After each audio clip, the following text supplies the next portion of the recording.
Hello అండి, నేను మీ స్నేహ. దక్షిణ కాశీగా పిలువబడే రాజన్న జిల్లా శ్రీ వేములవాడ రాజరాజేశ్వర స్వామి వారి ఆలయంలో అయితే దర్శనాన్ని నిలిపివేయడం జరిగిందండి.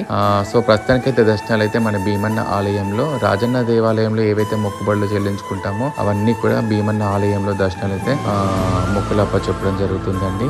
అంటే 12వ తారీఖు తెల్లవారుజామున మేము వెళ్ళి చూసే వరకు అయితే గుడి ఆలయంలో అయితే గేట్స్ క్లోజ్ చేశారు. అంటే 11వ తారీఖు వరకే దర్శనాలు ఉండే, సో సడన్ గా ఆలయ దర్శనాలు వెళ్ళిపోవడం జరిగింది. సో ప్రస్తుతానికైతే మన దర్శనాలన్నీ కూడా భీమన్న ఆలయంలో అయితే దర్శనాలు చేసుకుంటున్నారు. అందరూ కూడా గుడి ఆలయ అభివృద్ధి పనులకి, మన రాజన్న జిల్లా శ్రీ వేములవాడ రాజరాజేశ్వర స్వామి వారి ఆలయ గుడి అభివృద్ధి పనులకి అందరూ కూడా సహకరించి మన ఆలయ అభివృద్ధి అందరం కూడా సహకరిద్దాం. ఓం నమ శివాయ. హర హర మహాదేవ. శంభో శంకర.